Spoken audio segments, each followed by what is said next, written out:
Friends, நம்ம வீடியோக்குள்ளே போகிறதுக்கு முன்னாடி இது வரைக்கும் பிரிட்டி கேர் சேனலை சப்ஸ்கிரைப் பண்ணாதவங்க சப்ஸ்கிரைப் பண்ணிக்கோங்க. அப்படியே பக்கத்தில் இருக்க பெல் ஐக்கானை ப்ரெஸ் பண்ணி ஆல் அப்படிங்கிற ஆப்ஷனையும் கொடுத்துக்கோங்க. Hi friends, welcome to pretty care. இன்றைக்கி நம்ம சேனலில் ஒரு சூப்பர்வான ஸ்வீட் ரெசிபி தான் பார்க்க போகிறோம். ஆப்பிள் ஜாம் எப்படி செய்யலாம் அப்படிங்கிறது. திவாலி வேறு நெருங்கிட்டே இருக்குது. கொஞ்சம் கொஞ்சமாக நம்ம ஸ்வீட் ரெசிபிஸும் பார்க்கலாம். இன்றைக்கி பார்க்க போகிறது ஆப்பிள் ஜாம். இந்த ஆப்பிள் ஜாம் செய்கிறதுக்கு ரொம்ப பெருசாலாம் எதுவுமே தேவையில்லைங்க. மூணு பொருள் வச்சு தான் செய்ய போகிறோம். ரொம்ப குவிக்காக சூப்பர்வாக கடையில் வாங்குற அதே டேஸ்ட்டில் செய்ய போகிறோம்.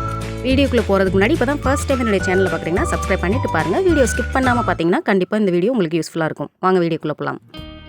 இந்த ரெசிபிக்கு தேவையான பொருட்கள், நான் வந்து 2 பெரிய ஆப்பிள் எடுத்திருக்கேன், 1 கப் சுகர் எடுத்திருக்கேன், கொஞ்சமாக ஃபுட் கலர் வந்து ஆப்ஷனல், உங்களுக்கு வேணும்னா ஆட் பண்ணிக்கோங்க, இல்லைன்னா ஸ்கிப் பண்ணிக்கோங்க. அவ்வளோதான். வாங்க மெத்தட் பார்த்துடலாம். ஸோ 2 ஆப்பிள் நல்லா வாஷ் பண்ணி எடுத்திருந்தோம் இல்லையா, அதை வந்து இப்போ பீல் ஆஃப் பண்ணி எடுக்க போகிறோம். ஸோ நல்லா தோல் சீவிட்டு எடுத்து வச்சுக்கோங்க. ஸோ இந்த மாதிரி கம்ப்ளீட்டாக தோல் ரிமூவ் பண்ணிவிடுங்க. ஸோ நெக்ஸ்ட் இந்த ஆப்பிளையும் பீல் ஆஃப் பண்ணி எடுத்துடலாம்.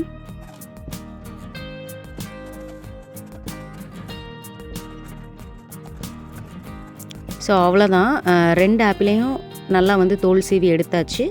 இப்போ நான் வந்து திரும்பி ஒரு தடவை வாட்டரில் போட்டு நல்லா வாஷ் பண்ணி எடுத்துக்கிறேன். ஸோ இந்த மாதிரி நல்லா கம்ப்ளீட்டாக வாஷ் பண்ணிக்கோங்க.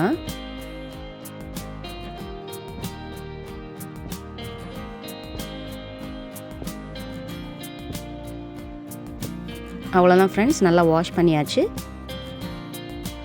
நெக்ஸ்ட் வந்து ஒரு பிளேட்டில் இந்த 2 ஆப்பிளையும் வந்து நம்ம கிரேட் பண்ணி, அதாவது துருவி எடுக்க போகிறோம்.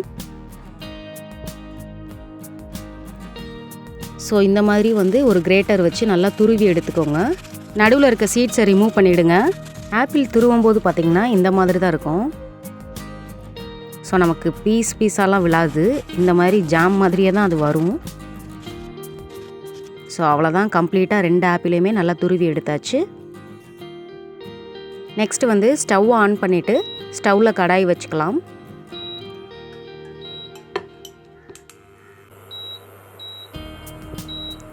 லைட்டாக வந்து கடாய் ஹீட் ஆகட்டும். கொஞ்சமாக ஹீட் ஆனதுக்கப்புறம் நம்ம துருவி வச்சுருந்த அந்த ஆப்பிளை உள்ளே ஆட் பண்ணிக்கோங்க.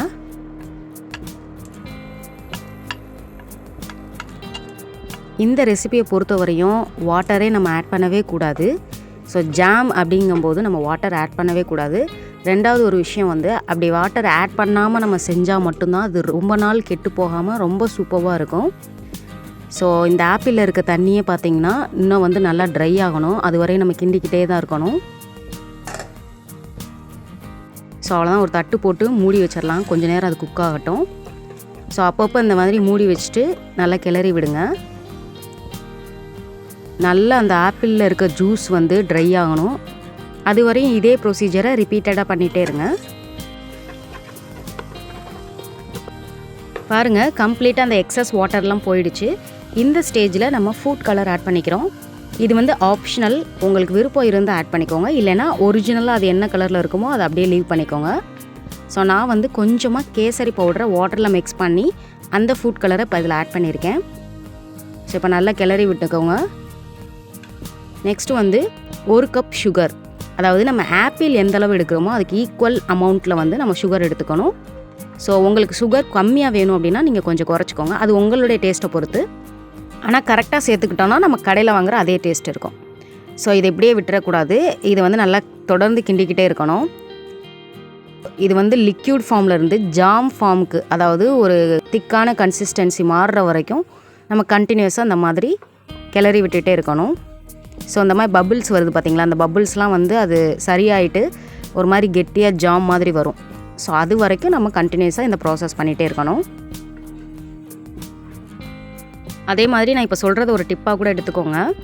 ஸ்வீட் ரெசிபியை பொறுத்த வரையும் நம்ம ரொம்ப கேர்ஃபுல்லாக இருக்கணும். அதாவது ஒரு ஸ்வீட் செய்கிறோம் அப்படின்னா ஸ்டார்டிங்லேருந்து எண்டிங் வரையும் கண்டிப்பாக பக்கத்துலேயே இருந்து அந்த ஸ்வீட் ரெசிபியை ப்ராப்பராக முடிச்சுட்டு நம்ம வேறு ஒர்க்கை பார்க்கணும். சில பேர் அடுப்பில் வச்சுக்கிட்டே வேறு ஒர்க்கை பார்ப்பாங்க, அப்புறம் டோட்டலாக அந்த டிஷ்ஷே வேஸ்ட் ஆகிடும். ஸோ நீங்கள் வந்து இந்த டிப்பை ஃபாலோ பண்ணிக்கோங்க. இப்போ ஜாம் ரெடி ஆகிடுச்சு பாருங்கள். கரண்டியில் இந்த மாதிரி ஜாம் எடுத்து போடும்போது இப்படி விழுகணும். இதுதான் கரெக்டான கன்சிஸ்டன்சி. லிக்விடாக இருக்கக்கூடாது, இந்த மாதிரி கொஞ்சம் திக்காக தான் இருக்கணும். ஸோ அவ்வளோதான், ஜாம் ரெடி ஆயிடுச்சு. இப்போ ஸ்டவ் ஆஃப் பண்ணிவிட்டு கம்ப்ளீட்டாக ஆற வச்சுட்டு ஒரு பாட்டிலில் கூட நீங்கள் ஸ்டோர் பண்ணி ஃப்ரிட்ஜ்லேயோ அல்லது வெளியிலேயோ கூட வச்சுக்கலாம், நல்லாயிருக்கும். நான் வந்து இதை ஒரு பவுலுக்கு இப்போ ட்ரான்ஸ்ஃபர் பண்ணுறேன். பாருங்கள் ஜாம் வந்து எவ்வளோ பர்ஃபெக்டாக வந்திருக்குன்னு. வெறும் 3 பொருளை வச்சு எவ்வளோ பர்ஃபெக்டான ஜாம் நம்ம வீட்டில் ரெடி பண்ணிட்டோன்னு பாருங்கள். இது வந்து கெட்டு போகவே போகாது. மேக்ஸிமம் பார்த்திங்கன்னா 1 மந்த்து 1.5 மந்த் வரையுமே இது சூப்பராக இருக்கும். பட் என்னுடைய ஓன் சஜஷன்ஸ் என்ன அப்படின்னு பார்த்திங்கன்னா, எந்த ஒரு ரெசிபி செஞ்சாலுமே மேக்ஸிமம் ஒரு 1 வீக்குள்ளே அதை காலி பண்ணிவிட்டு திரும்பி ஃப்ரெஷ்ஷாக கூட திரும்பி செஞ்சுக்கோங்க. அது வந்து நம்ம உடம்புக்கு ரொம்ப ஹெல்த்தியாக இருக்குன்றது என்னோட கருத்து. அண்ட் ஆல்சோ இப்போ வந்து ஜாம் ரெடி ஆயிடுச்சு, ரொம்ப பர்ஃபெக்டாக வந்திருக்கு. குழந்தைகள் எல்லாருக்குமே ஜாம் பிடிக்குன்றதுல சந்தேகமே கிடையாது. ஸோ நீங்கள் வந்து வெளியில் போய் கடையில் வாங்குனீங்க அப்படின்னா ப்ரைஸ் அதிகமாக இருக்கும், குவான்டிட்டி கம்மியாக இருக்கும். பட் இதவே நீங்கள் வீட்டில் செய்யும்போது குவான்டிட்டி அதிகமாக இருக்கும், காசு நமக்கு கம்மியாகும், எல்லாருமே நல்லா சாப்பிட்லாம். குழந்தைகளுக்கு வந்து ஈவினிங் டைம் இந்த மாதிரி ப்ரெட்லேயோ அல்லது சப்பாத்திக்கோ அல்லது தோசைக்கோ நீங்கள் வந்து வச்சு கொடுக்கலாம். ஆப்பிள்ன்றது நம்ம உடம்புக்கு எவ்வளோ ஹெல்த்திங்கிறது உங்கள் எல்லாருக்குமே நல்லாவே தெரியும். ஸோ இந்த ரெசிபி கண்டிப்பாக உங்கள் எல்லாருக்குமே ரொம்ப ரொம்ப யூஸ்ஃபுல்லாக இருந்திருக்கும்னு நினைக்கிறேன். கண்டிப்பாக நீங்கள் ட்ரை பண்ணி பாருங்கள். இப்போ தான் சரஸ்வதி பூஜை ஆயுத பூஜை கூட முடிஞ்சிருக்கு. ஸோ கண்டிப்பாக உங்கள் வீட்டில் ஃப்ரூட்ஸ் இருக்கும், இருந்தால் நீங்கள் இந்த மாதிரி ட்ரை பண்ணி பாருங்கள். என்னுடைய இந்த வீடியோ உங்களுக்கு பிடிச்சிருந்துச்சு அப்படின்னா மறக்காமல் பிரிட்டி கேருக்கு சப்ஸ்கிரைப் பண்ணுங்கள், லைக் பண்ணுங்கள், உங்கள் ஃப்ரெண்ட்ஸ் எல்லாருக்குமே இந்த வீடியோ ஷேர் பண்ணி விடுங்க. வேறொரு வீடியோவில் வேறு ஒரு நியூ ஐடியாவோட சந்திக்கிறேன். Until then bye from Divya Rajendran. Thank you.